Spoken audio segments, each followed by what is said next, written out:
All right, so quick update. I always forget to film stuff while we're working on shit. Me and Nick are out here. Got the turbo kit pulled off, intake manifold pull off. About to pull the head off, pull the cams out, and then pull the head off. But right now the important thing is getting the head off so that way I can send it off and get it checked and decked and whatever needs.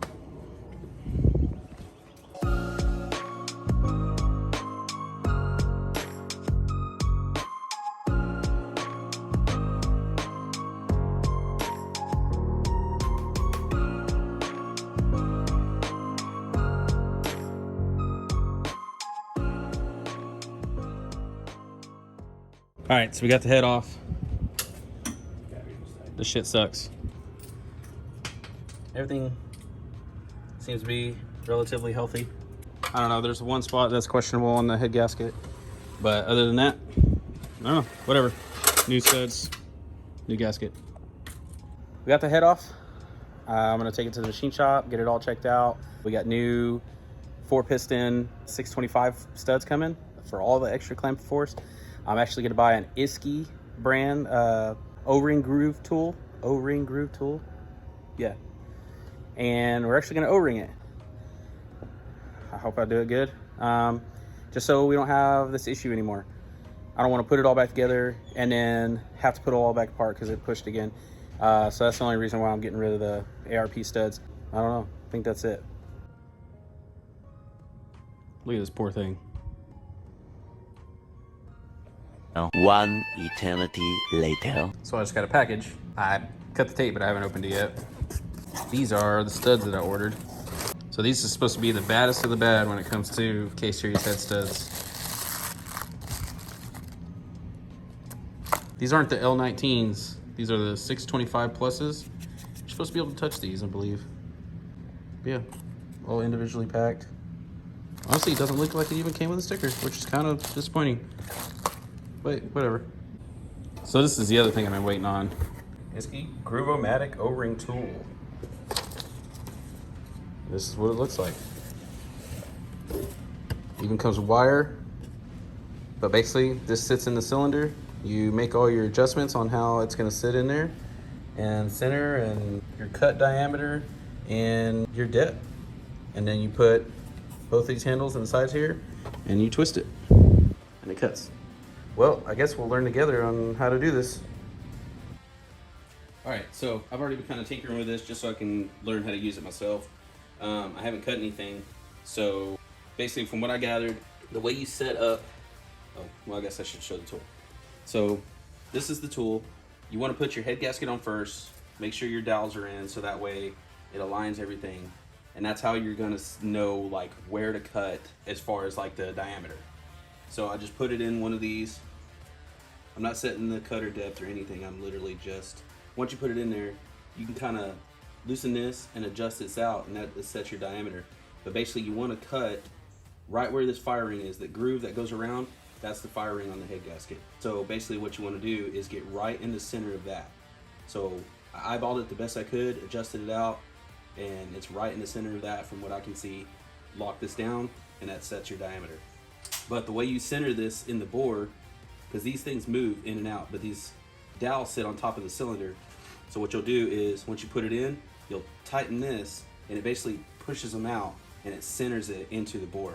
And then once you have all that set up, you obviously won't cut it with the head gasket on it. You'll pull the head gasket back off, set it back down in here, then you'll set up to cut, which I'll show you when I get to it. All right, so I'm just gonna show you kind of how to set this up. Like I said, put your head gasket on, make sure your dowels are on, make sure everything's centered.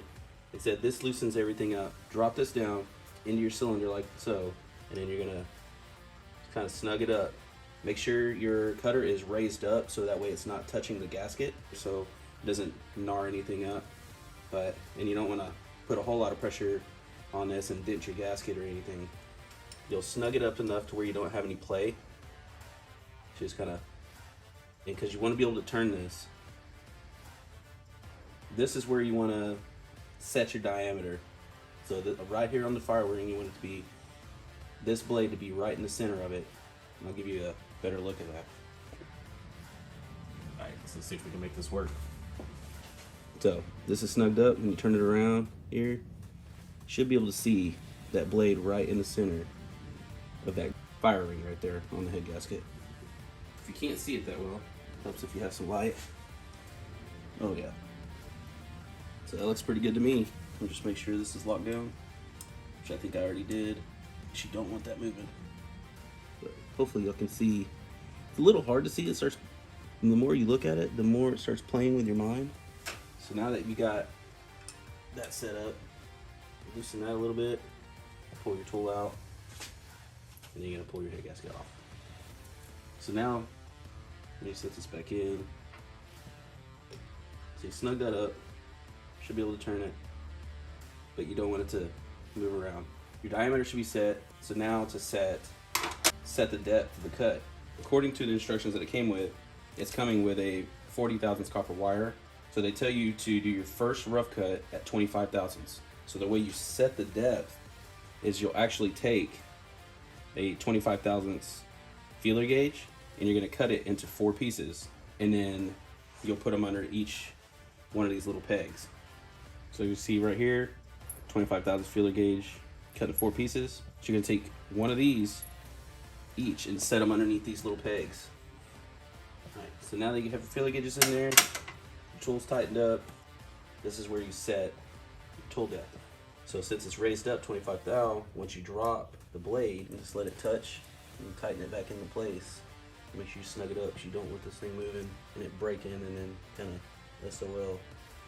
So once you have that set and you pull feeler gauge pieces out, it'll now set the tool right on top of the cylinder. So now it's sitting on the tool. Alright, so now that you set up your depth, what we're going to do is we're going to go ahead and put our handles in. Now whenever, I just started over here just because these pistons were already down. Whenever you do this, make sure your piston's down, like rotate the motor over. I'm going to have to, because the way the K-Series is set up, I'm going to have to pull the timing cover off and everything whenever I do this side. It's going to be a little hard. I think it's going to be kind of a shit show doing cylinder number 1 only because of the shock towers in the way. We'll get it done either way. I'll be honest, I haven't even practiced this, and so we're learning together. Pretty nervous. So pull that out. Just turn the motor over where the pistons are all the same height, and it should clear. In fact, why don't we go ahead and do that? I saw this tip in another video where he actually took high temp grease or some kind of thick grease, and he basically just smeared it inside the cylinder wall. So that way when this is cutting, all the stuff that falls won't fall in between the piston and the cylinder wall. Another thing I saw is taking tape and just covering up all your holes and stuff, because this thing's gonna cut a lot of small material and stuff. It's better just to try to save as much as you can by just covering up all holes. Just take it down like right above the piston and just put like a layer of thick grease. So this is only to try to save from any debris getting down in there. It doesn't necessarily matter how thick it is or how thick you apply it, because you're gonna pull it out anyways. Honestly, the thicker the better. It's gonna catch more. All right, so I think this goes without saying.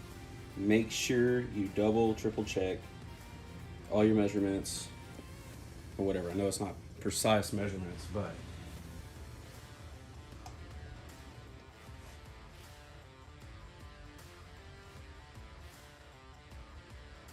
just want to do like a little preliminary scratch.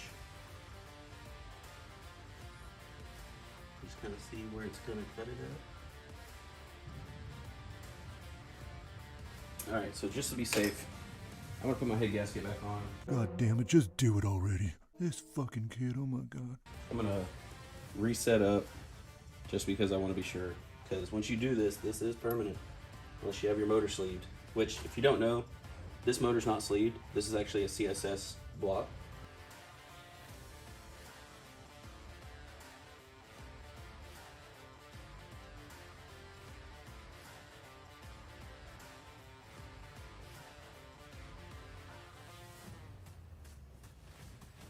So it takes a little bit of pressure, but you can start seeing that it's cutting.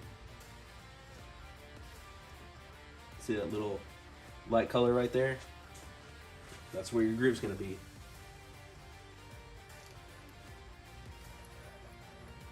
You are hairy like animal.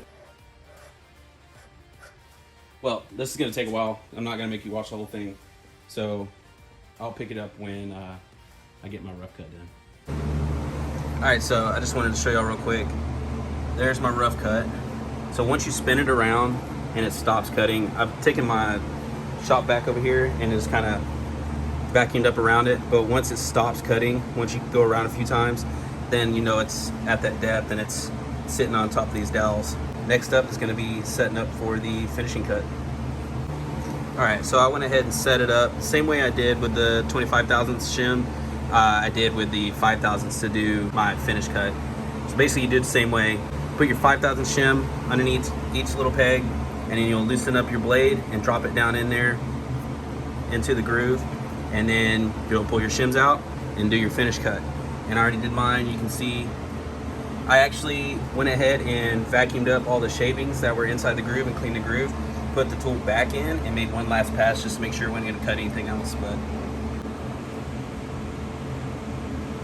so see how it works out in the end, I guess. I'm going to go ahead, instead of just transferring it over and doing my rough cut, I'm going to go ahead and set it up again on each cylinder. I'll set up my 25 thousandth shim and then cut it, and then set up my 5 thousandth shim per cylinder instead of just transferring over and doing all the rough cuts and then doing all the finishing cuts.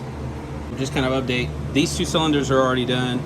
I did my rough cut and my finish cut, and don't mind the mess. I gotta clean all that crap out, but yeah, they're there. So I just been working and I forgot to film anything, but I've already started laying in the O-rings. Basically you just start them in there, start tapping them in, and then you try to butt them up the best you can. You can see like the slightest little thing there, but I'm sending that. So far it looks pretty good. I'm gonna do these last 2 right here, and oh yeah, I went to Harbor Freight and got this little hammer for the plastic side. So there we go. But yeah, works perfect for tapping in the wires. I'm gonna finish the last 2. We're gonna do studs and put the head on. All right, so I'm gonna do one of these for y'all. I got all this that came with the tool, so I'm gonna use it. Basically, like the way I do is I just kind of rough guesstimate like how much I need. Just run it around and leave it extra. So we'll just cut it like right there. All right. Okay, so kind of get it started. You just start tapping it in. Just tap it in. Do a little tapping. Tap, tap, tap. Shut up! So you'll go all the way back to where you started. So you can kind of see where you started from. So you try to get it as close as possible when you cut it. And we'll see how close I can get it. I don't know.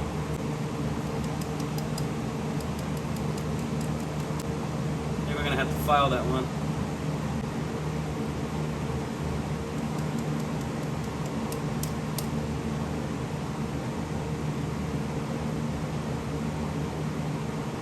I'm wore out. I've been at this all day, cutting the O-rings, O-ring the block, put the head on. I'll finish this thing up, but you won't see that till the next video. I didn't know this tool existed until, I don't know, a few weeks ago. So it's definitely a good one to have for, you know, anybody that's making big power on stock sleeves, or if your sleeve motor just don't have it O-ringed. That's gonna be it for this one. So please like, comment, subscribe, and I'll see y'all in the next one.